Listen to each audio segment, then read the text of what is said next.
Hai, Assalamualaikum warahmatullahi wabarakatuh. Di siapa yang akan kita bahas malam hari ini?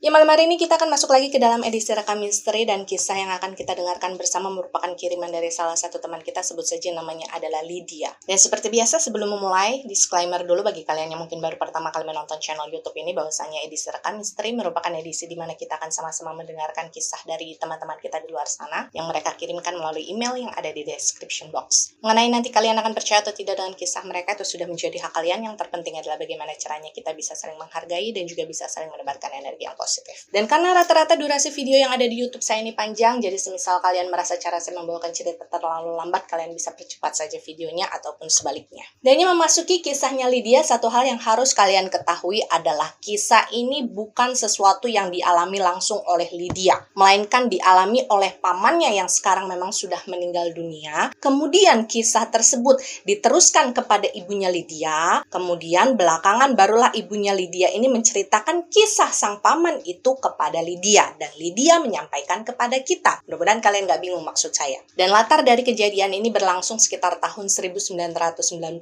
di mana pada saat itu ibunya Lydia, kita sebut saja namanya adalah Leni, usianya juga pada saat itu masih remaja. Dan supaya nanti kalian tidak bingung di dalam cerita ini, saya akan menjelaskan terlebih dahulu kepada kalian siapa-siapa saja tokoh yang akan kita bahas. Yang pertama, tokoh utama dari cerita ini adalah Hari dan juga Hani. Mereka ini merupakan anak kembar ya, tapi bukan kembar identik, jadi kembar sepasang laki-laki dan perempuan. Kemudian mereka berdua ini memiliki seorang adik, yaitu ibunya Lydia tadi yang bernama Leni. Dan melalui ceritanya Lydia yang dia dapatkan dari ibunya, pada saat itu kisah ini dimulai ketika mereka sekeluarga ini masih tinggal di sebuah kota yang memang cukup terpencil lah. Apalagi di zaman tahun 1998 pada saat itu kan suasananya tidak seramai sekarang, even di kota besar. Dan saya tidak akan terlalu banyak membahas bagaimana latar belakang dari keluarganya Leni, Hari, dan juga Hani. Karena memang fokus cerita ini akan kita tujukan kepada Hari dan Hani juga melalui point of view-nya Hari yang diceritakan kepada Leni. Satu hal yang harus kalian pahami adalah Hani dan Hari ini merupakan sepasang anak kembar yang memiliki kelebihan dalam hal kesensitifan. Jadi mereka berdua ini memang bisa merasakan sesuatu yang gaib yang ada di sekitar mereka. Tapi memang pada saat itu kemampuan Hani ini bisa dibilang agak lebih di atasnya Hari. Karena pada saat itu Hani ini bisa melihat secara langsung, bisa berkomunikasi dengan mereka. Sementara kalau Hari ini masih sekedar kayak ngerasain aja, meskipun sesekali memang kadang dia juga bisa melihat. Dan agak berbeda dari kakaknya Hani, Hari ini kayak agak lebih penakut orangnya. Itulah mengapa pada saat mereka ini masih tinggal di rumah lama, Hari ini memang sangat ketergantungan sekali dengan keberadaannya Hani. Karena mungkin pada saat itu mereka berdua ini sama-sama bisa saling relate satu sama lain ya. Mereka memiliki kehidupan yang sama, pengalaman yang sama, apalagi pada saat itu memang orang tua mereka ini bisa dibilang tidak mempercayai kemampuan yang dimiliki oleh anaknya. Jadi setiap kali Hari dan Hani ini kayak ngomong sama orang tua mereka tentang pengalaman mereka di rumah, mungkin mereka melihat sesuatu yang menyeramkan atau bagaimana, orang tuanya ini nggak pernah percaya. Dan hal tersebut disaksikan secara langsung oleh Leni yang pada saat itu menjadi adik bungsunya mereka. Tapi memang yang harus digarisbawahi di sini adalah pada saat itu hubungannya Hani kepada Leni ini tidak sedekat Hari dan Hani. Jadi ibaratnya kayak Leni ini agak tersisihkan pada saat itu. Tapi hubungan mereka baik ya, hanya saja memang Hari dan Hani ini lebih sering main bersama. Dan ketika usia Hani dan juga Hari pada saat itu sudah menginjak sekitar 7-8 tahun, Hari pernah mengalami satu kejadian yang sempat membuat satu rumah itu geger, di mana pada saat itu Hari ini kayak heboh bercerita sama keluarganya bahwa hampir di setiap malam dalam beberapa hari belakangan dia selalu melihat ada sosok wanita tinggi besar itu berdiri di ujung lorong dari rumah mereka. Dan tentu saja pada saat itu Leni juga mendengarkan cerita tersebut, tapi memang pada waktu itu dia belum, dia masih kecil kan ya, dia belum terlalu bisa memutuskan apakah dia mau percaya atau tidak dengan ceritanya Hari. Hanya saja pada saat itu Leni tahu bahwa orang tuanya ini nggak pernah percaya kepada kakaknya. Bahkan setiap kali Hari atau Hani ini menceritakan pengalaman mereka, ujung-ujungnya orang tuanya ini pasti akan memarahi marahi. Dan melalui cerita Hari pula bahwa pada saat dia merasa ketakutan dengan sosok yang berdiri di ujung lorong rumah mereka tersebut, pada akhirnya memang Hani lah yang selalu berusaha membantu Hari untuk menghilangkan rasa takutnya. Jadi setiap kali sosok tersebut kayak muncul ketika Hari ini lewat, mungkin kan di rumahnya, kemudian Hari ini kayak menangis, maka Hani yang akan datang menghampiri Hari, terus kayak memeluk adiknya, terus dia kayak berusaha untuk mengusir sosok tersebut dari hadapannya Hari. Dan apa yang dilakukan Hani ini pada akhirnya memang membuat Hari ini kayak kemana-mana jadi nempel terus sama Hani, karena dia ngerasa setiap kali dia ngerasa takut, setiap kali dia melihat sesuatu yang menyeramkan, ketika Hani ada di sampingnya, maka sosok-sosok tersebut itu kayak nggak berani gangguin dia. Bahkan pada saat itu Hari juga pernah bercerita kepada Leni di saat dia usianya masih 7-8 tahun tadi ya, di rumah lama. Pernah ada satu ketika dia mengalami sebuah pengalaman sedang main petak umpet gitu sama saudara-saudaranya, sama Leni, sama Hani juga. Nah, pada saat itu Hari ini mendapat giliran untuk mencari. Dan ketika kakaknya sudah pada ngumpet semua gitu kan, otomatis pada saat itu Hari ini berkeliling lah di area rumah. Dan ketika dia sedang berkeliling, pada saat itu secara tidak sengaja Hari ini mendengar suara anak kecil sedang menangis. Dan mungkin karena pada saat itu Hari berpikir yang menangis tersebut bisa jadi adalah Hani atau bahkan Leni, pada akhirnya waktu itu Hari ini kayak berusaha manggil-manggil kan nama kakak dan juga nama adiknya, tapi nggak ada yang menyahut. Hingga pada akhirnya Hari ini sampai di ruangan makan, di mana pada saat itu di ruangan makan mereka itu ada sebuah meja yang harus kalian bayangkan ya.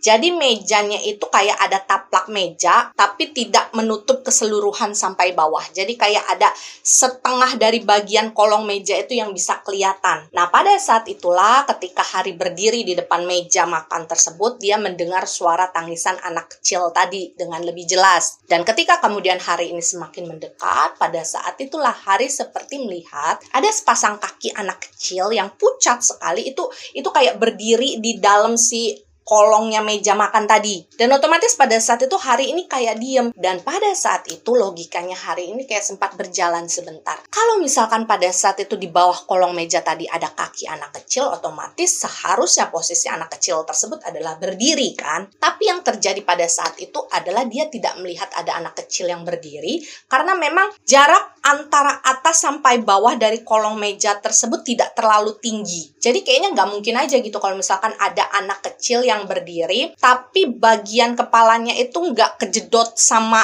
bagian atas meja. Tetapi sebelum pada akhirnya Hari ini mendekat, waktu itu tiba-tiba saja Hari merasakan ada seseorang yang menarik dia dari belakang. Dan ketika dia menoleh, ternyata yang pada saat itu menariknya adalah Hani. Jadi Hani ini kayak langsung merangkul dia, terus dia kayak bilang, udah jangan dideketin, kita lanjut main aja di ruangan sebelah. Dan ketika mereka mau tidur di malam harinya, pada saat itulah Hani ini seperti bercerita kepada Hari bahwa yang dilihat dia di kolong bawah meja makan tadi itu bukanlah manusia, itu adalah sosok yang memang ingin mengganggu mereka aja gitu, kayak pengen ikut main, karena memang sosok tersebut sudah lama berada di rumah mereka, hanya saja memang jarang untuk menunjukkan eksistensinya. Dan sosok yang selalu memperlihatkan dirinya muncul di lorong rumah mereka pada saat itu memang tidak hanya sekali dua kali ya dilihat oleh Hari. Bahkan ada satu momen paling menyeramkan yang pernah dialami oleh Hari, di mana pada saat itu dia dan Hani ini posisinya sedang menonton televisi. Jadi mereka berdua ini kayak masih ada di ruang tengah lah, sementara Leni ini sudah tidur, orang tuanya juga sudah ada di dalam. Dan pada saat itu kebetulan Hari ini sedang ingin menuju ke dapur, dimana kalau misalkan dia ini pengen ke dapur, dia harus berjalan melewati lorong tersebut. Dan ternyata pada saat itu sosok yang belakangan memang sering muncul di lorong tersebut kembali dilihat oleh Hari. Tapi waktu itu posisinya memang agak sedikit berbeda, dimana sosok tersebut seperti membelakangi Hari, jadi posisinya itu yang dilihat oleh Hari adalah bagian punggungnya. Tapi ketika kemudian Hari ini kayak nge-freeze, dia melihat sosok tersebut selama beberapa detik ya, tiba-tiba saja sosok itu seperti membalikkan badannya, jadi kayak posisi kayang gitu, dan ketika dia dalam posisi kayang, dia tuh kayak mengejar Hari, dan pada saat itu Hari ini menjerit karena dia merasa sangat ketakutan. Dan waktu itulah pada akhirnya Hani kembali datang kepada Hari, dia berusaha untuk mengusir sosok tersebut, dan memang anehnya sosok tersebut kayak merasa takut dengan keberadaannya Hani. Jadi setiap kali Hani ini berusaha untuk melindungi Hari, maka sosok tersebut akan pergi. Bahkan waktu itu sosok anak kecil kecil yang beberapa kali pernah mengganggu Hari dengan suara tangisannya, dengan kemunculan kakinya di bawah kolong meja, itu juga tidak hanya sekali dua kali juga mengganggu Hari. Karena pada saat itu Hari ini kayak ngerasa sering sekali diganggu oleh sosok anak kecil tersebut yang nggak tahu tujuannya apa, tapi memang tidak pernah berusaha menakut-nakuti ya, dia kayak hanya menunjukkan eksistensinya dia saja. Terlebih di saat Hari ini sedang sendirian, ketika dia sedang mengerjakan PR atau dia sedang mengerjakan tugas di ruangan tengah rumah mereka. Jadi sosok anak kecil itu kayak tiba-tiba aja berasa lari gitu di belakangnya Hari, tapi ketika Hari ini menoleh tidak ada siapa-siapa. Tapi setiap kali sosok tersebut kayak lewat di belakangnya Hari, dia selalu meninggalkan suara ketawa. Itulah kenapa pada akhirnya Hari ini kayak sadar bahwa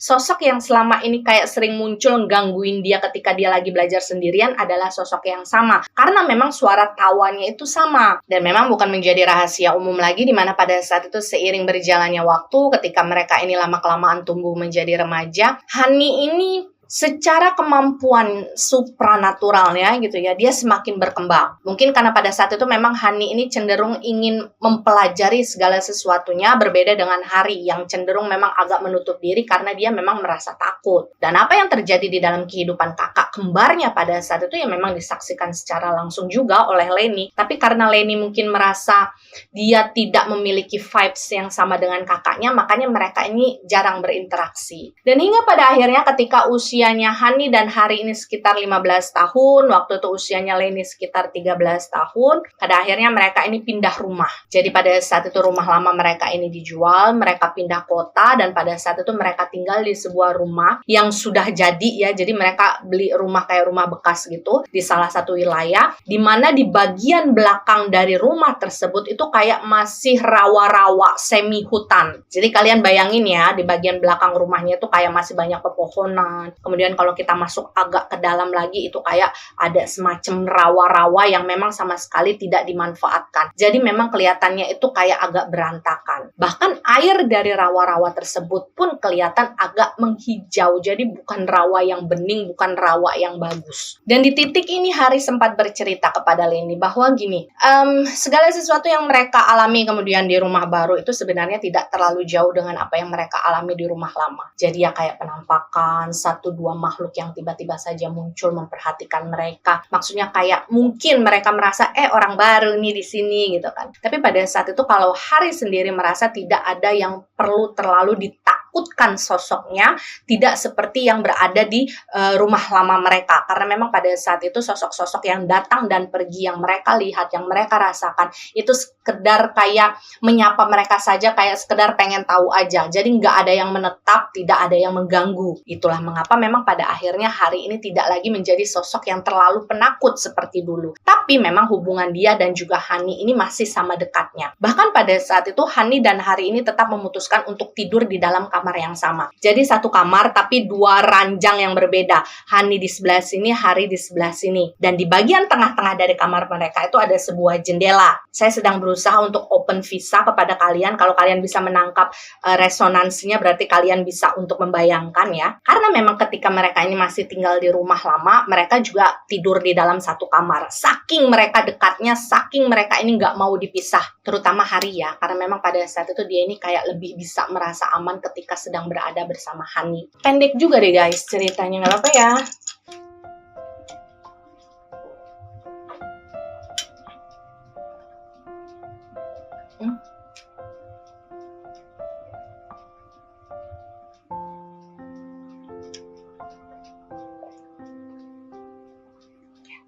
Tolong.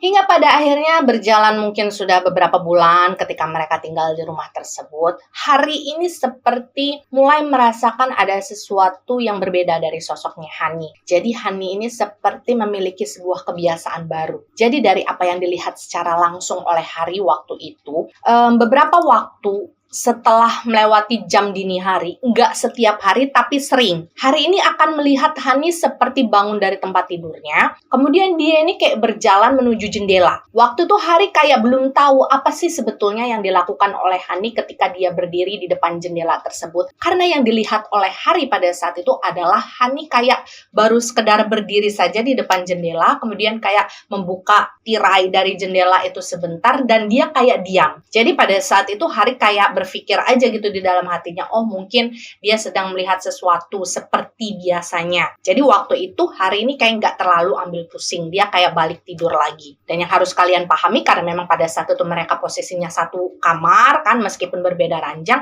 otomatis apa yang dilakukan oleh Hani selalu bisa terlihat oleh Hari. Karena nggak tahu kenapa setiap kali Hani ini terbangun dari tidurnya, Hari ini kayak bisa ngerasain dan akhirnya dia ikut bangun. Sampai akhirnya ketika sudah berjalan beberapa minggu, kebiasaannya Hani pada saat itu terlihat semakin aneh di matanya Hari. Kenapa?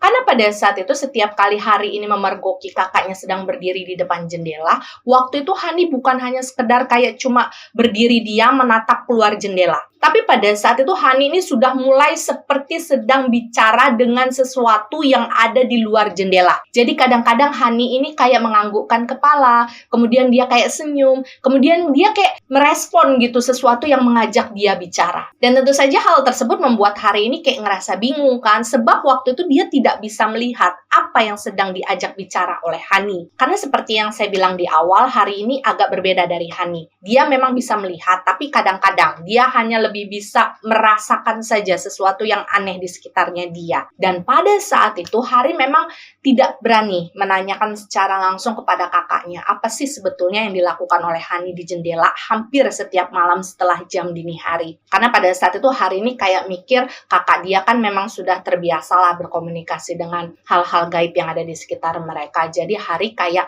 segan gitu untuk mempertanyakan hal tersebut. Dan memang pada waktu itu kebetulan Hani juga tidak menceritakan pengalamannya yang itu. Padahal sebelum-sebelumnya Hari ini selalu merasa bahwa hampir semua hal yang mereka lewati bersama itu selalu diceritakan. Dan ketika pada akhirnya Hani tidak menceritakan hal tersebut kepada Hari ini kayak ngerasa, oh mungkin memang kakak saya tidak ingin membagikan hal tersebut. Dan yang harus digarisbawahi di sini adalah ketika mereka sudah pindah ke rumah baru tersebut, ya mereka memiliki area rawa-rawa di belakang rumah mereka. Hari ini bercerita kepada Leni bahwa dia semakin sering menelusuri bagian dalam dari rawa-rawa tersebut bersama dengan Hani. Jadi mereka ini kayak menjadikan area rawa-rawa itu sebagai salah satu tempat bermainnya mereka lah. Dan tentu saja pada saat itu mereka bisa merasakan seperti ada sesuatu yang berbeda dari area tersebut, terutama Hani. Dan Hari ini sering sekali melihat bagaimana Hani ini kayak tiba-tiba diem gitu. Dia kayak tiba-tiba melihat ke sebuah arah seolah dia sedang menyaksikan sesuatu.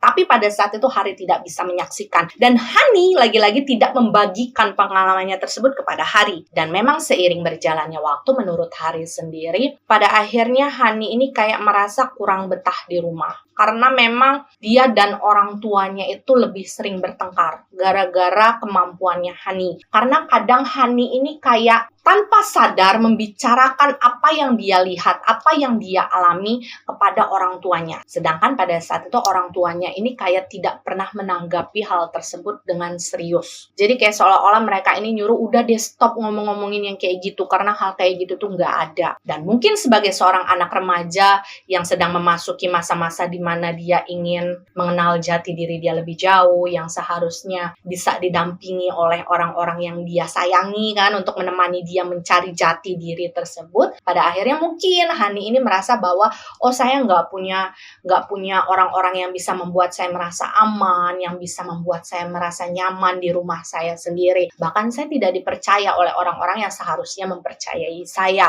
Itulah kenapa waktu itu Hari mulai sering melihat Hani ini kayak berjalan sendirian ke area rawa, terutama ketika dia ini baru aja dimarahin sama orang tuanya. Padahal kan sebelum-sebelumnya kemana Hani pergi, Hari ini akan selalu diajak. Tapi nggak tahu kenapa pada saat itu Hari ini kayak memiliki perasaan yang tidak enak setiap kali dia melihat kakak kembarnya ini kayak pergi begitu saja ke area rawa, meskipun memang kalau misalkan sudah sampai agak sore, Hani ini akan pulang dengan sendirinya ke rumah. Dan pada saat itu Hari ini sempat kayak bertanya kepada Hani, kamu kemana sih kak? Kalau misalkan pergi sendirian kok saya nggak pernah diajak lagi. Nah pada saat itulah akhirnya Hani ini kayak spill tipis-tipis bahwa dia menemukan sebuah kehidupan yang bisa membuat dia merasa nyaman di area rawa-rawa tersebut. Tapi pada saat itu Hari ini kayak belum terlalu memahami maksud dari perkataannya Hani. Dia cuma mendengarkan dan berusaha untuk percaya. Karena memang selama ini mereka ini cuma memiliki satu sama lain. Hani percaya sama Hari percaya percaya sama Hani. Sampai akhirnya di satu ketika Hani ini sempat menawarkan Hari, kamu mau nggak kenalan sama teman saya? Dan tentu saja pada saat itu Hari kayak ngerasa, oh iya boleh, karena selama ada Hani di sekitarnya Hari, ya Hari ini akan merasa aman, dia nggak perlu ngerasa takut sama apa-apa. Jadi akhirnya dibuatlah sebuah rencana di mana pada saat itu memang Leni dan orang tuanya ini kayak sedang pergi keluar rumah, dan di rumah pada saat itu cuma ada Hari dan Hani saja. Jadi mereka kayak udah janjian lah. Dan ketika kemudian orang tua mereka ini pergi bersama Leni, pada saat itu akhirnya Hani ini mengajak Hari untuk pergi ke area rawa-rawa. Konon katanya itu merupakan tempat yang memang sering didatangi oleh Hani ketika dia berjalan sendirian. Dan pada saat itu Hari sendiri tidak merasa ada sesuatu yang aneh dalam perjalanan mereka, ya seperti biasanya saja karena mereka juga sudah sering jalan-jalan di area situ. Hanya saja memang semakin dalam mereka masuk melalui area rawa-rawa tersebut karena mereka kan harus melewati kayak semacam pepohonan, hutan-hutan gitulah ya. Nah, semakin masuk mereka ke area sana, Hari ini semakin merasa bahwa suasana yang ada di sekitar dia itu kayak menghimpit. Dan mungkin bagi kalian yang belum tahu bahwa orang sensitif itu biasanya akan mendapatkan alarm lah ya istilahnya, bahwa di sekitar dia ada sebuah kehidupan yang lain melalui suasana atau udara yang memang terasa menghimpit. Itulah kenapa ketika mereka ini berjalan bersama, semakin memasuki area hutan tersebut menuju rawa-rawa, akhirnya Hari ini kayak semakin mepet gitu sama Hani jalannya karena dia sudah mulai merasa takut. Hingga pada akhirnya langkah mereka berhenti di satu kawasan di mana pada saat itu di area kawasan tersebut itu kayak banyak batang pohon yang jatuh ke bawah. Jadi kayak malang melintang gitu. Tapi pada saat itu Hari nggak tahu ya apakah pohon-pohon tersebut jatuh karena memang kondisi alam, terkena angin atau apa gitu kan, atau memang disengaja oleh manusia, mungkin kayak sengaja ditebang. Yang jelas pada saat itu mereka berdiri di depan kawasan tersebut, dan ketika Hari serta Hani berada di sana, di bagian depan mereka waktu itu sebenarnya biasa aja, maksudnya kayak ya tanah lapang aja, banyak rumputnya, banyak pepohonan, gak ada yang aneh sama sekali. Tapi ketika akhirnya mereka berdua ini berdiri di titik tersebut, waktu itulah akhirnya Hani ini bilang bahwa titik itu merupakan pintu masuk dari sebuah tempat yang berada di dimensi berbeda yang selama ini sering dikunjungi oleh Hani ketika dia berjalan sendirian ke sana. Dan temannya Hani itu tinggal di dimensi tersebut. Dan pada saat itu pula Hani menjelaskan bahwa sosok teman yang dia ceritakan itu sering datang ke rumah mereka, kemudian menemui Hani di jendela kamarnya mereka. Dan memang jam-jam ketika temannya itu datang kebanyakan adalah malam, ketika lewat dini hari. Dan biasanya ketika temannya itu datang, Hani ini akan menyambut di depan jendela dan mereka mengobrol beberapa saat di sana. Dan dari obrolan-obrolan tersebutlah pada akhirnya Hani ini mengenal tempat yang pada saat itu mereka datangi, dan akhirnya dalam beberapa kesempatan pula Hani ini datang ke sana secara langsung. Dan pada saat Hani menjelaskan hal tersebut, akhirnya Hari ini nyambung. Dia sadar bahwa ternyata beberapa minggu belakangan ketika dia lagi ngegepin kakaknya berdiri di depan jendela seolah sedang ngobrol sama seseorang, ternyata pada saat itu kakaknya ini sedang ngobrol sama sosok temannya tersebut. Tapi kan pada saat itu Hari sama sekali belum pernah melihat bagaimana rupa, wajah, bentuk dari teman yang dimaksud oleh Hani. Jadi pada saat Hani menjelaskan, posisinya waktu itu Hari kayak ngangguk-ngangguk aja. Sampai akhirnya pada saat itu Hani menunjukkan sesuatu yang sempat membuat Hari ini merasa shock sekali. Jadi waktu itu kronologinya ketika dia sudah menjelaskan ini dan itu kepada Hari, dan Hari ini kayak diem aja, dia mendengarkan dengan jelas gitu kan cerita dari kakaknya. Nah, tiba-tiba pada saat itu Hani ini seperti mengulurkan tangannya ke depan. Dan pada saat itu Hari bilang kepada Leni ketika dia menceritakan, terserah Leni mau percaya atau tidak, tapi ketika Hani mengulurkan tangannya, tidak sampai beberapa detik kemudian kayak muncul sebuah tangan itu keluar dari sebuah lapisan tipis yang tidak terlihat sama sekali oleh Hari. Jadi seolah di depan mereka pada saat itu ada sebuah tirai transparan yang tidak terlihat oleh Hari, dan dari tirai tersebutlah sebuah tangan muncul untuk menggapai tangannya Hani. Jadi misalkan ini tangannya Hani ya. Nah, tangan misterius itu seperti keluar, kemudian kayak megang tangan Hani sebentar. Tapi itu cuma sebentar doang, cuma kayak sekitar beberapa detik hingga pada akhirnya tangan tersebut pergi lagi. Dan ketika melihat hal tersebut, Hari sempat kayak mundur beberapa langkah karena dia betul-betul kaget. Dan ketika Hani ini melihat reaksinya Hari pada saat itu, Hani ini kayak sempat ketawa lah sebentar. Tapi yang harus kalian garis bawah itu gini ya guys, menurut ceritanya Hari yang dia ceritakan kepada Leni pada saat itu, bentuk tangan dari sosok misterius yang keluar dari entah apa itulah sesuatu yang transparan tidak dilihat oleh Hari, bentuknya tuh kayak agak beda dari tangan manusia-manusia kebanyakan. Kalau kalian tahu, saya nyebutnya apa ya supaya tidak menyinggung.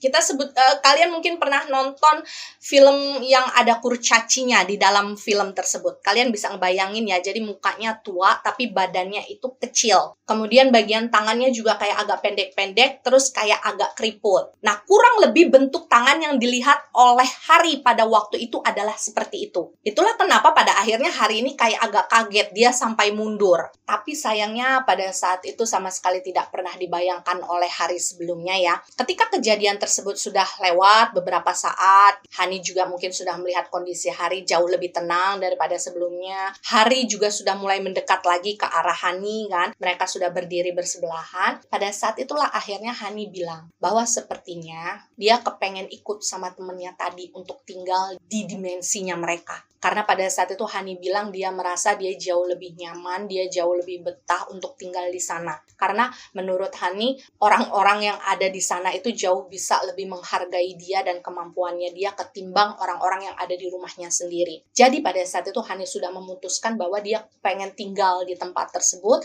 dan dia nggak mau lagi ada di rumah. Dan yang harus kalian bayangkan tuh gini ya, pada saat itu Hari kayak bengong. Bengongnya itu bukan karena dia tega untuk membiarkan kakaknya pergi begitu saja, bukan. Saya nggak mau kalian salah paham. Karena saya lebih merasakan Hari ini mungkin pada saat itu dia terlalu shock, dia terlalu bingung untuk bereaksi seperti apa. Jadi ketika kakaknya ini ngomong, dia kepengen pergi ke dimensi tersebut, kemudian tinggal di sana gitu kan. Hari ini nggak bisa ngomong apa-apa. Jadi dia tuh kayak diem, kayak ngeliatin kakaknya aja. Dia nggak bisa ngomong apa kayak gitu untuk mencegah kepergian sang kakak. Dan pada saat itu Hari ingat sekali bahwa Hani sempat bilang kepada Hari, nanti suatu hari, ketika misalkan Hari ini sudah cukup waktunya, Hari memang sudah siap untuk dia jemput, Hani berjanji kepada Hari bahwa dia akan datang lagi dari titik yang sama untuk menjemput Hari. Jadi pada saat itu Hani ini kayak bilang sama Hari, kamu gak usah takut karena saya selalu akan menjaga kamu. No matter what happen, saya akan tetap menjadi kakak kamu, saya akan selalu menyayangi kamu, dan semisal nanti kamu tidak lagi bisa menemukan keberadaan saya, kamu jangan khawatir. Karena itu artinya saya memang sudah bahagia, saya sudah menemukan tempat di dimensi temannya saya. Dan lagi-lagi ketika Hari mendengarkan omongannya Hani, pada saat itu dia diem, dia cuma kayak ngangguk aja gitu. Hingga pada akhirnya hal yang paling ditakutkan oleh Hari tersebut benar-benar kejadian di depan matanya. Jadi kalian bayangkan pada saat itu Hani kayak betul-betul melangkah lebih dekat ke arah tirai transparan tadi yang tidak terlihat oleh matanya Hari. Dan Hari mengingat bagaimana Hani ini sempat kayak memberikan senyuman yang terakhir kali kepada Hari sebelum pada akhirnya dia kembali mengulurkan tangan dan tangan misterius itu kembali keluar untuk menggapai tangannya Hani sampai pada akhirnya Hani mengikuti sosok tersebut masuk menembus tirai tadi. Dan ketika Hani betul-betul masuk menembus tirai tersebut, Hari betul-betul tidak lagi bisa melihat sosoknya Hani. Dan Hari tahu bahwa apa yang dia ceritakan itu adalah sesuatu yang mungkin amat sangat tidak bisa dipercaya oleh siapapun. Itulah mengapa pada akhirnya ketika dia sadar bahwa kakaknya sudah betul-betul menghilang, Hari memutuskan untuk pulang ke rumah. Dia lari, dia nangis, dia masuk ke dalam kamar, tapi pada saat itu dia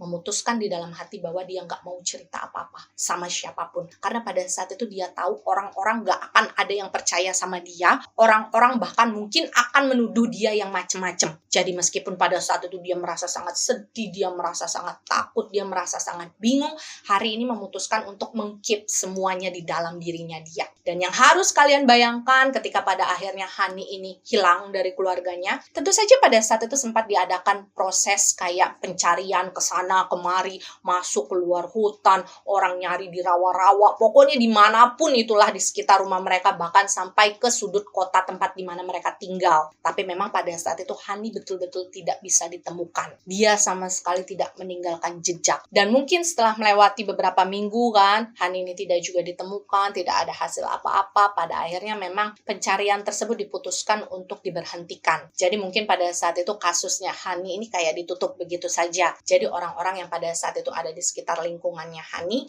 mungkin menganggap Hani ini meninggal dunia karena sesuatu yang mungkin memang tidak mereka ketahui dan jasadnya tidak ditemukan. Dan waktu itu tentu saja hari ini sempat ditanya-tanya sama orang tuanya, sama orang-orang yang mencari. Tapi mungkin karena pada saat itu Hari juga sama sekali tidak menunjukkan gerak-gerik di mana dia patut dicurigai, pada akhirnya ya pihak keluarga, orang-orang yang ada di sekitar mereka ini kayak berpikir ya Hari memang nggak tahu apa-apa. Karena waktu itu memang Hari mengaku dia tidak tahu kemana kakaknya pergi. Dan asal kalian tahu, pada akhirnya Hari terus menyimpan rahasia besar tersebut sampai dia tumbuh dewasa, sampai dia tumbuh menjadi seorang pria setengah baya. Dan selama proses tersebut terjadi, yang harus kalian tahu adalah orang-orang di sekitarnya Hari semakin lama semakin menganggap Hari ini sebagai seseorang yang stres. Kenapa seperti itu? Karena seiring berjalannya waktu, Hari ini semakin menutup dirinya. Dia hampir tidak pernah mau bicara dengan orang-orang yang ada di sekitar. Bahkan dia ini kayak menunjukkan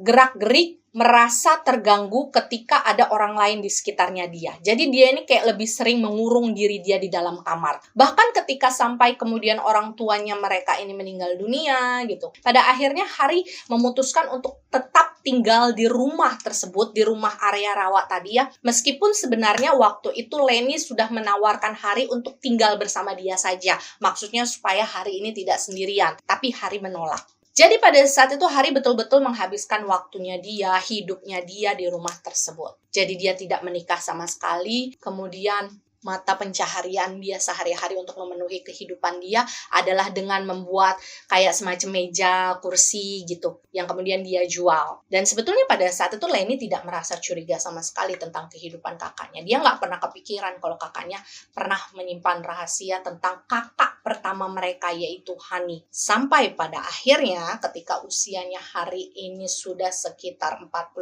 tahun, pada saat itu Hani sendiri merasa memang Hari ini sudah mulai sakit-sakit. Jadi mulai sering lah Leni itu kayak nengokin Hari di rumah tersebut. Karena posisinya kan Hari cuma sendirian. Dan Leni ini merasa nggak tega. Tapi bagaimanapun Leni berusaha untuk membujuk kakaknya itu untuk ikut tinggal sama dia. Karena kan posisinya lagi sakit ya. Hari ini nggak pernah mau. Dan memang pada akhirnya sampailah pada momen di mana Hari memutuskan untuk menceritakan semua hal tersebut kepada Leni. Tentang apa yang kita dengarkan tadi ceritanya. Alasannya adalah karena Hari tidak mau ketika nanti dia meninggal, gak ada satupun orang yang tahu tentang keberadaannya Hani, tentang apa yang sebetulnya terjadi sama Hani. Dan ketika Hari ini menceritakan kejadian tersebut kepada Leni, Hari ini udah bilang sama Leni, terserah kamu mau percaya atau tidak, tapi inilah yang sungguh-sungguh saya dan Hani alami ketika momen tersebut terjadi. Jadi ceritalah Hari ini kepada Leni dari A sampai Z. Hingga pada akhirnya di ujung ceritanya Hari bilang sama Leni bahwa sekitar seminggu belakangan ini dia seperti melihat ada sosok Hani yang ngeliatin dia dari ujung area rawa-rawa. Jadi waktu itu Hari ini seperti bisa melihat sosoknya Hani dari bagian jendela lantai 2 rumah tersebut. Karena kalau dari area balkon lantai 2 otomatis kan sudut pandangnya itu bisa jauh lebih luas ya, bisa menyapu area belakang tempat di mana rawa-rawa itu berada bersama dengan semi-semi hutannya. Dan pada saat itu Hari bercerita kepada Leni, awalnya dia mengira bahwa apa yang dia lihat itu kayak cuma penampakan biasa aja. Tapi lama-kelamaan ketika dia memperhatikan semakin lama, sosok tersebut ternyata memiliki figur yang sangat mirip dengan Hani. Dari bentuk rambutnya, dari bentuk badannya, bahkan yang paling membuat Hari ini merasa yakin itu adalah Hani adalah ketika Hari menyadari bahwa pakaian yang dipakai oleh sosok tersebut adalah pakaian terakhir yang sempat dipakai oleh Hani ketika Hani memutuskan untuk pergi. Jadi kalau menurut penggambarannya Hari pada saat itu, Hani ini menggunakan kayak semacam dress gitu ya, lengan pendek, warnanya kuning, kemudian motifnya bunga-bunga warna putih. Dan selama seminggu belakangan tersebut, Hari bilang dia melihat sosoknya Hani ini kayak sengaja berdiri di area perbatasan antara semi-semi hutan tadi. Jadi memang kayak seolah-olah Hani ini berdiri di sana, muncul di sana untuk memperhatikan kondisinya Hari. Dan pada saat itulah Hari ini kayak mulai teringat lagi dengan janjinya Hani beberapa puluh tahun yang lalu, di mana pada saat itu Hani ini kan sempat bilang bahwa suatu hari nanti ketika memang usianya Hari ini sudah cukup, ketika memang waktunya sudah tiba dan Hari ini sudah merasa siap untuk dijemput oleh Hani, maka Hani akan datang untuk menjemput Hari. Tapi pada saat itu Hari sama sekali tidak tahu maksud dari perkataan tersebut kan. Itulah kenapa pada akhirnya ketika Hari menyadari bahwa sepertinya dalam waktu dekat Hani ini akan betul-betul datang menjemput dia sesuai janji, dia menceritakanlah hal tersebut kepada Leni, supaya mungkin kalau misalkan terjadi sesuatu kepada Hari, Leni ini bisa tahu gitu apa yang terjadi sama kakak dia yang sebenarnya. Dan kurang lebih sekitar 2 hari kemudian dari momen dimana Leni mendengarkan Hari menceritakan segala sesuatu tentang masa lalu mereka, sesuatu yang sangat mengejutkan terjadi. Jadi yang harus kalian ingat di sini adalah pada saat itu Leni hanya memiliki Hari dan Hari hanya memiliki Leni. Orang tua mereka juga kan sudah lama meninggal. Jadi ketika kemudian Leni ini sempat kayak datang ke rumahnya Hari untuk jenguk gitu lah ya, sambil bawa makanan seperti biasa aja, karena memang pada saat itu posisinya Hari juga sedang tidak enak badan. Tapi ketika kemudian Leni ini masuk ke dalam rumah tersebut, dia sama sekali tidak menemukan jejaknya Hari. Jadi Hari ini kayak hilang begitu saja. Tapi awalnya Leni masih berpikir mungkin pada saat itu Hari lagi main kali ke rumah temennya atau sedang pergi ke kota untuk membeli sesuatu. Jadi Leni ini kayak nungguin di rumah itu, dia bahkan sampai nginep di sana. Tapi ketika dia sudah menginap di sana, di keesokan harinya, Hari ini sama sekali tidak menunjukkan keberadaannya. Dia nggak pulang ke rumah. Dan tentu saja hal tersebut akhirnya membuat Leni ini merasa panik. Karena Hari tidak pernah seperti itu sebelumnya. Karena ibaratnya gini ya, Hari ini kan orang yang super duper introvert. Dia sama sekali tidak pernah merasa betah atau nyaman untuk berada di luar rumah dalam waktu yang lama. Dan Hari ternyata tidak pulang. Itulah mengapa pada akhirnya Leni ini memutuskan untuk meminta bantuan tetangga yang ada di sekitar rumah mereka untuk mencari keberadaannya Hari. Jadi adalah beberapa pada saat itu tetangga yang memutuskan untuk membantu mencari di area kota, tempat di mana biasanya Hari ini kayak membeli peralatan yang dia pakai untuk membuat perabotan yang dia jual. Tapi pada saat itu mereka tidak menemukan apa-apa. Begitu juga dengan tetangga-tetangga sekitar yang berusaha untuk mencari di beberapa rumah kenalan-kenalannya Hari lah. Mungkin Hari ini main di sana atau nginep. Mereka juga tidak menemukan apa-apa. Hingga pada akhirnya waktu itu Leni mengingat ceritanya Hari 2 hari sebelumnya. Jadilah pada akhirnya waktu itu Leni ini kayak mengajak para tetangga untuk mencari keberadaannya Hari di area rawa-rawa, area semi hutan yang ada di belakang rumah mereka. Tapi pada saat itu Leni ini tidak menceritakan ya hal yang sebenarnya dia ketahui dari Hari. Dan ketika mereka semua berusaha untuk mencari keberadaannya Hari di sana, mereka sudah berusaha untuk memutari hampir keseluruhan wilayah semi hutan tadi dengan rawa-rawanya. Pada saat itu mereka tidak menemukan apa-apa.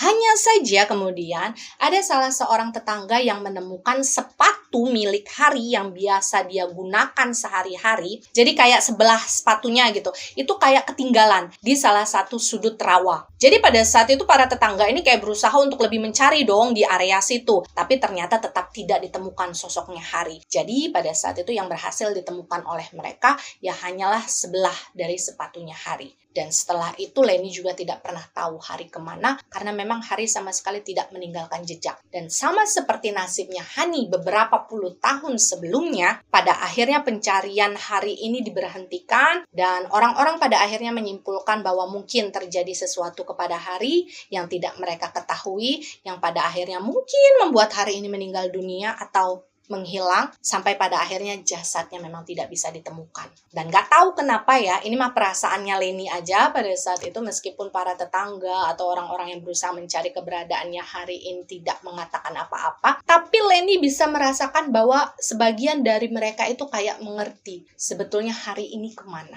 Dan ya sebetulnya kisahnya Lydia yang dia dapatkan dari sang ibu yaitu Leni, yang Leni dapatkan dari kakaknya yaitu Hari yang sudah meninggal dunia ya sekarang, itu sudah selesai. Dan pembelajaran penting yang saya rasa bisa kita ambil dari kisahnya Hari dan Hani adalah gini ya. Sebagai orang tua, ini khususnya sebagai orang tua ya, terlepas dari kalian akan percaya atau tidak, terlepas dari kalian akan suka atau tidak, semisal anak kalian memiliki kemampuan yang berbeda dari orang-orang kebanyakan, saya merasa kalian harus menjadi tempat teraman dulu bagi anak-anak kalian. Tempat teraman, tempat ternyaman, tempat yang paling bisa mereka percaya untuk berbagi ceritanya mereka.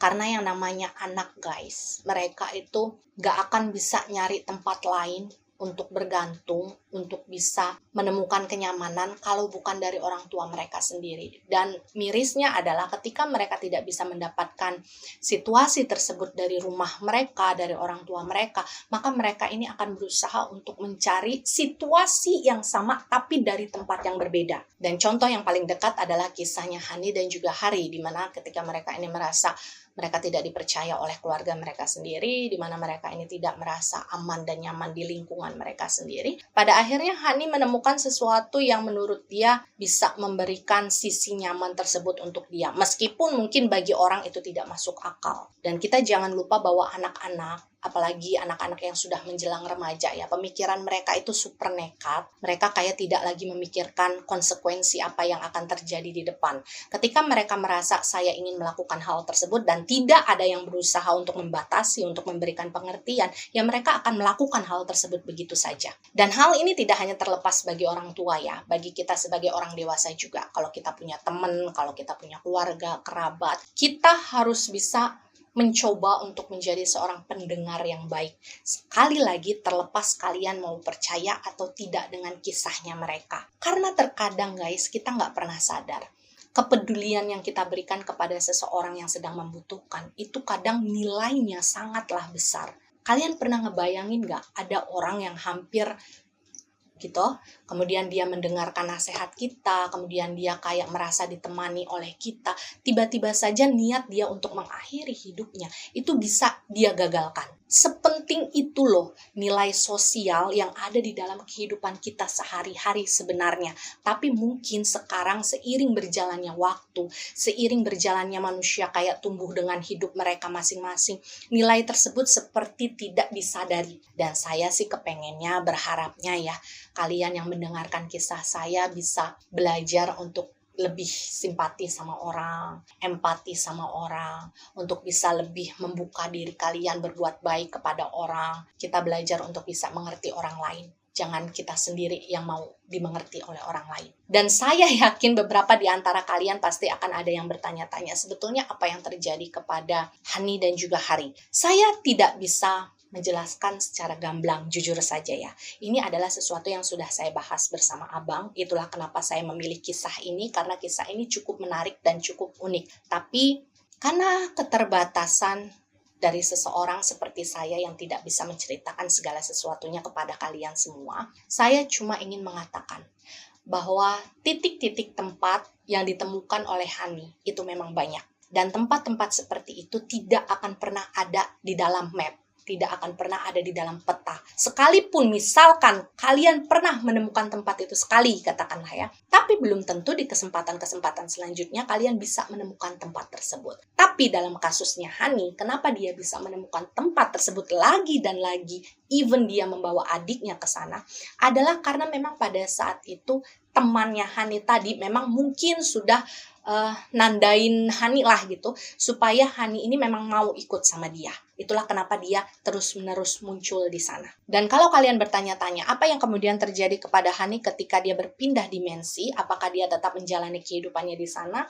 Atau dia justru meninggal, tapi memang jasadnya tidak ditemukan? Sekali lagi, saya tidak bisa menjelaskan secara detail kepada kalian, karena tidak semua pertanyaan itu harus memiliki jawaban. Terlebih kalau jawabannya itu memang tidak bisa dimengerti oleh orang awam. Karena guys, ada sesuatu yang bisa kami buka dan tidak bisa kami buka. Hanya saja kalau kalian mengikuti kisahnya Sunya Liris, hampir-hampir mirip seperti itu kisahnya. Hanya saja memang Sunya Liris dengan titik di mana Hani ini pergi bersama temannya itu adalah dua tempat yang amat sangat berbeda. Jadi ibaratnya kayak hitam dan juga putih. Ibaratnya apa ya Bang kalau kita nyebutnya? Jadi kayak semacam portal ya.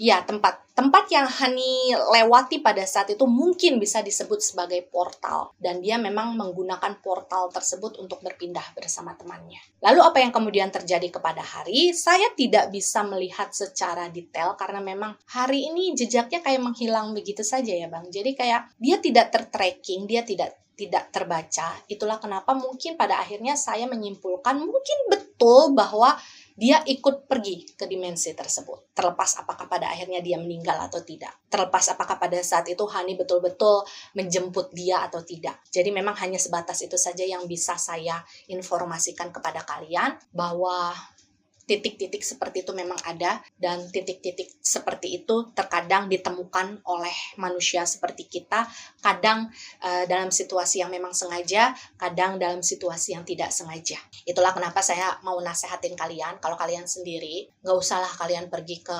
tempat-tempat yang sepi kayak gitu sendirian, karena takutnya kalau secara tidak sengaja kalian nemuin tempat kayak gitu, nanti gak ada yang tahu, tiba-tiba kalian hilang begitu saja. Kasihan keluarga kalian yang ada di rumah. Ya kalau kalian bisa pulang. Kalau misalkan nggak pulang kan kasihan. Jadi gitu ya, semoga kisah ini bisa kalian mengerti. Karena sejak awal ketika saya mengangkat cerita ini, saya sudah sadar bahwa cerita ini merupakan sebuah cerita yang mungkin akan complicated buat kalian untuk diterima. Jadi saya harap kalian cukup mengambil pembelajaran positif saja dari kisah ini ya. Yang jelek-jeleknya kalian buang, jangan ditiru. Dan saya harap sekarang Lydia dan juga Tante Leni sudah berada di dalam sebuah kondisi kehidupan yang jauh lebih aman, yang jauh lebih dekat dengan Gusti Allah Subhanahu wa Ta'ala. Amin. Dan kita juga sama-sama meninggalkan Al-Fatihah yuk untuk Mbak Hani dan juga untuk Mas Hari. Semoga dimanapun mereka sekarang berada, saya berharap keberadaan mereka bisa menemukan kedamaian yang memang mereka inginkan sejak awal. Dan sebelum menutup kisah ini ada beberapa informasi yang ingin saya berikan kepada kalian.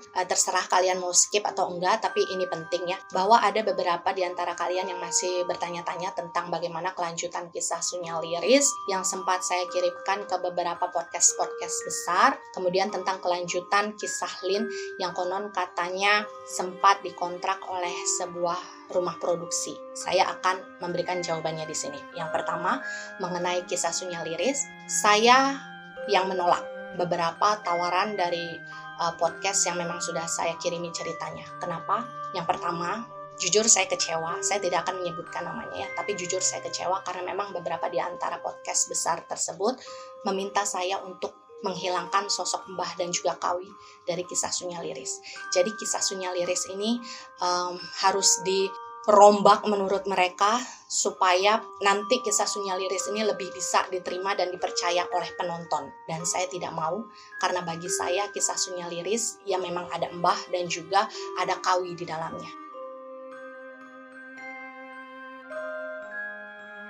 Tapi saya tidak akan menunjukkan kepada kalian karena bagi saya ini bukan waktunya untuk mengkonfirmasi, ini adalah waktunya untuk memberikan informasi kepada kalian supaya nantinya kalian tidak lagi bertanya-tanya mengenai bagaimana kelanjutan dari nasib kisah Sunya Liris yang sempat saya kirimkan ke beberapa podcast-podcast yang waktu itu saya rencanakan. Jadi kalian sudah jelas ya jawabannya di sana. Saya yang menolak karena saya nggak mau kisah saya diobrak-abrik begitu saja hanya demi memuaskan beberapa segmen penonton yang mungkin akan sulit untuk bisa percaya dengan kisahnya saya dan Abang. Jadi oke, kita berhenti sampai di sini. Kita cukup menikmati kisah Sunya Liris ini di universe kita sendiri antara saya dan kalian, karena saya sendiri tidak pernah mau memaksakan orang untuk percaya dengan apa yang saya ceritakan. Begitu ya. Kemudian tentang cerita Lin yang pernah dibilang akan menjadi sebuah film, saya ingin mengkonfirmasi kepada kalian bahwa awalnya itu benar. Jadi memang yang bisa saya katakan kepada kalian adalah kemungkinan besar kisah Lin ini tidak